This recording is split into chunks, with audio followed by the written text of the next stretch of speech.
Šodienas video sponsors Incogni. Par to vēlāk. Tā kā kari tagad izceļās visur, ir svarīgāk nekā jebkad saprast, cik ilgi vidēji ilgst konflikti un kāpēc kari ilgst tik ilgi, cik tie ilgst. Es to saku, ņemot vērā pašreizējās spekulācijas par to, cik ilgi Amerikas Savienotās valstis varētu palikt Irānas gaisa telpā, īpašu uzmanību pievēršot tam, vai Savienotajām valstīm vispār ir pietiekami daudz bumbu, lai uzturētu operācijas vairākas nedēļas vai pat mēnešus pēc kārtas. Krievijas un Ukrainas karš nesen pārsniedza 4 gadu robežu. Virsraksts ir interesants, taču mediju diskusijās trūka pienācīga vēsturiskā konteksta. Luti maz starpvalstu karu ilgst tik ilgi. Piemēram, jau esam pārsnieguši 3 gadus, 8 mēnešus, 3 nedēļas un 5 dienas. Tik ilgi ilga klusā okeāna karš starp Japānu un ASV Otrā pasaules kara laikā. Un 3 gadus, 10 mēnešus, 2 nedēļas un 2 dienas austrumu frontē starp Vāciju un Padomju Savienību. Lielākā daļa starpvalstu karu ilgst mazāk par 2 gadiem. Tas ir pārspīlējums, jo vairums konfliktu starp valstīm beidzas pirms tās cieš pietiekamus zaudējumus, lai to sauktu par karu. URA izlīgumiem un speciālajām militārajām operācijām. Bet te nu ir Ukraina un Krievija. Konflikts ilgst jau 4 gadus, neskaitot neregulāras darbības Austrumukrainā kopš 2014. gada. Līdz ar to rodas jautājums, kāpēc? Noteikti pēdējo 4 gadu laikā esat dzirdējuši dažādas atbildes uz šo jautājumu, tostarp daudz no šī kanāla vien. Šodien vēlos izpētīt šī jautājuma aspektu, kas līdz šim nav pienācīgi pētīts. Un es varu ar pārliecību izteikt šo drosmīgo apgalvojumu, jo mans sevi cienošs akadēmiskais alter ego it kā ir eksperts šāda veida jautājumos. Viņš it kā pietiekami labi pārzina literatūru par šo tēmu, lai varētu uzrakstīt mācību grāmatu, un viņam nācās pārvarēt jautro šķērsli, ko sauc par recenzēšanu, lai publicētu rakstus par šo tēmu. Šis alter ego ir īsts profesors un spēļu teorētiķis. Nepieņemiet aizvietotājus. Zinu, muitīgi publicēt rakstu akadēmiskā žurnālā tikai lai uzņemtu video par šo tēmu, bet esmu ļoti uzticīgs šim kanālam. Padomājiet, raksta publicēšana aizņēma 4 gadus, lai gan tas tika pieņemts pirmajā iesniegtajā žurnālā. Problēma ir vēlīnā nenoteiktība. Lai gan par šodienas militāro dinamiku vienojamies, viedokļi par nākotni būtiski atšķiras. Šodienas kaujas nesniedz informāciju par nākotni. Kā jau minēju, lai gan pie projekta sāku strādāt pirms 4 gadiem, tagad redzam tā sekas, īpaši par rietumu atbalsta nenoteiktību Ukrainai. Tās rada jautājumus par situāciju Irānā un ieroču krājumiem abās pusēs. Iedziļināsimies problēmā un apskatīsim, ko tā atklāja par kara nākotni. Vai esat kādreiz pārbaudījuši, kāda privāta informācija par jums internetā ir publiski pieejama? Tas man bieži uzden šermuļus. Šī nav situācija, kurā gribētos izlīgt ar pretinieku. Jūs gribat iesaistīt smagos spēkus. Te arī nāk talkā šodienas video sponsors Incogni. Amatieri pēta taktiku, bet Incogni profesionāļi pēta loģistiku, lai izjauktu datu brokeru ķēdi, samazinātu jūsu digitālo pēdu un iespēju, ka kāds izmantos jūsu informāciju kredītiem jūsu vārdā. Tagad Incogni piedāvā neierobežotu plānu, kas ļauj iesniegt pielāgotas datu dzēšanas pieprasījumus jebkurām jūsu norādītajām vietnēm. Personas datus atgūsiet incogni.com/WilliamSpaniel, izmantojot atlaižu kodu WilliamSpaniel 60% atlaidēji gada plānam. Paldies Incogni par šodienas video sponsorēšanu. Atgriezīsimies pie mūsu līnijas uz kartēm saknēm. Atcerieties, ka kari parasti nenotiek, jo, ja jūs varat izsecināt, kāds būtu gaidāmais cīņas iznākums un izprast kara izmaksas attiecībā pret ieguvumu, kas ir likts uz spēles, noteikti pastāv virkni iespējamu vienošanās risinājumu. Izlīgums abām pusēm labāks par karu. Viens no daudziem iemesliem, kāpēc sarunas var izgāzties, ir tas, ja vienai pusei ir privāta informācija, ka tai klāsies labāk, nekā otra puse domā, ka būs kara gadījumā. Ukrainai bija labāka izpratne par Krievijas armijas iekšējām problēmām nekā pašam Kremlim. Vai arī, piemēram, šodien Irāna ir skeptiska par to, cik ilgi ASV krājumi varētu pietikt, lai gan patiesībā šie krājumi ir visai ievērojami. Iepriekš daudzi līnijas uz kartēm meistari ir pētījuši, kā pats karš atrisina šo problēmu. Cīnoties, atklāsiet patieso spēku līdzsvaru starp pusēm. Ja Kremlis saprot, ka tā tanki nevar vienkārši sasniegt Kijevu, tas mainīs prognozes par kara iznākumu. Smalkāk, fakts, ka otra puse noraidīja sākotnējo piedāvājumu, arī ir zīmīgs. Karš ir gan dārgs, gan riskants. Pretinieka noraidījums rāda gatavību uzņemties šīs izmaksas un riskus. Vājāka valsts neuzņemtos šīs izmaksas un riskus. Gudras valstis var izstrādāt vairākus priekšlikumus ar piekāpšanos kauju laikā, ja pretinieks līdz tam izdzīvo. Vājākus pretiniekus var pārliecināt neizlikties stiprākiem, jo tā viņi uzņemas lielāku risku. Cīņa nozīmē mācīšanos. Gaidu tuvināšanās, informācijas atklāšana un ticama privātās informācijas signalizēšana ir galvenie iemesli, kāpēc lielākā daļa karu ātri beidzas. Un tas rada vēl vienu mīklu. Kāpēc Krievija un Ukraina turpina karot? Tomēr ne visa privātā informācija darbojas vienādi. Minēju iespējamu problēmu ar Irānas nenoteiktību par ASV krājumiem. Tam ir atšķirīga struktūra nekā privātai informācijai par Krievijas iebrukuma spēku jaudu. Jautājums par krājumiem vairāk saistīts ar to, ka Krievijai nav skaidrības par rietumu ilgtermiņa atbalstu Ukrainai. Koncentrēsimies uz pēdējo. Vladimirs Putins iedomājās, ka NATO valstis kara Ukrainā dēļ īslaicīgi justos satrauktas, bet šī sajūta ātri pārietu. Pēc dažiem gadiem rietumi beigtu interesēties par šo konfliktu. Ukraina, viena ģeopolitiski izolēta, salūstu Krievijas militārā spiediena dēļ. Šo pieņēmumu no iepriekšējām diskusijām par cīņu un mācīšanos atšķir tas, ka tieša mācīšanās iespējama tikai nākotnē.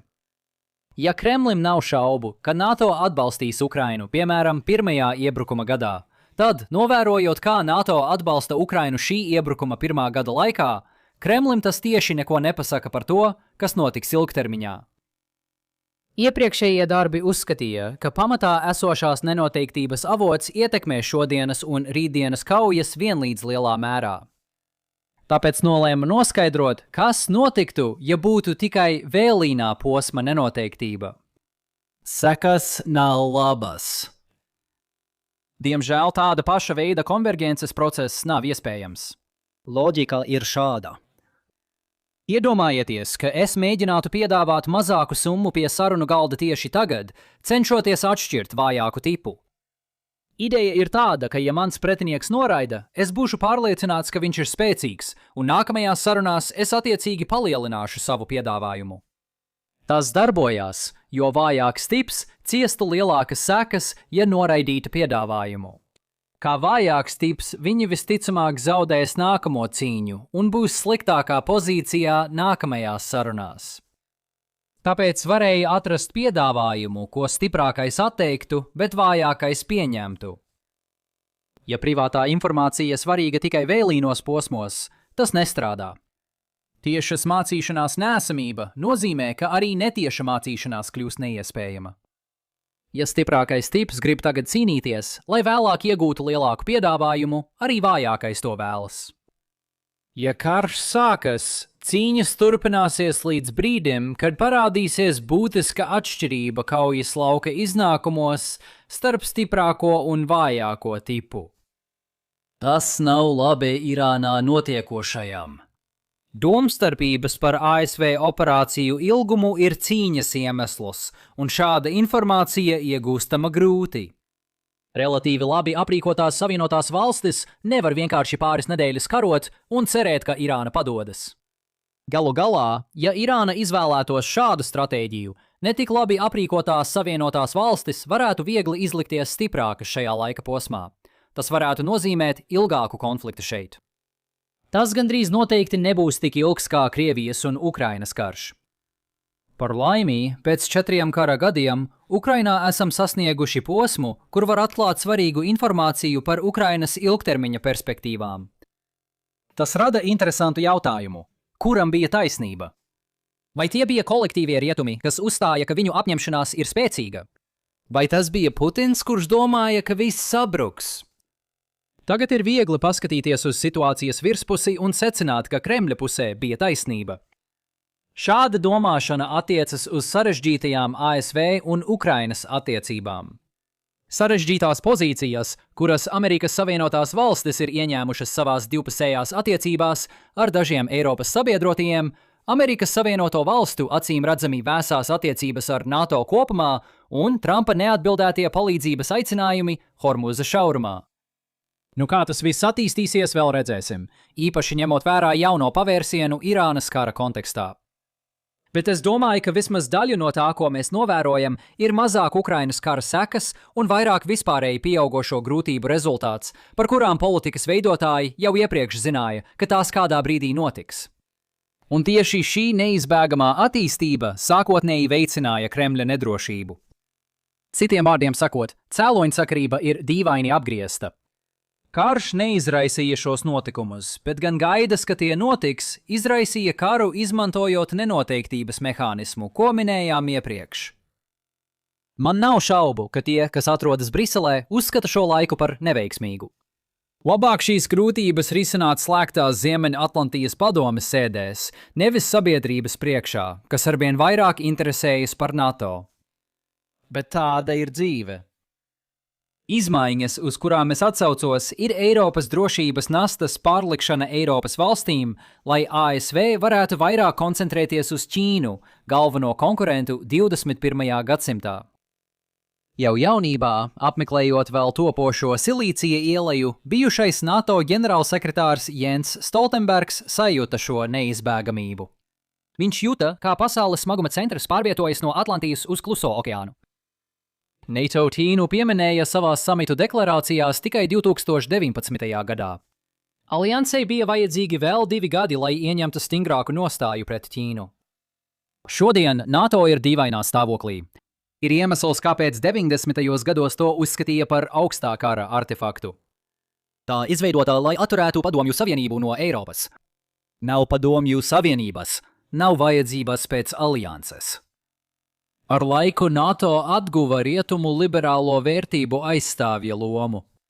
Bet tā ir neveikla pozīcija, kurā atrasties. Tā ir reģionāla alianse ar globālu mērķi. Līgums paredz dalību tikai Ziemeļamerikai un Eiropai, kā norādīts tā nosaukumā.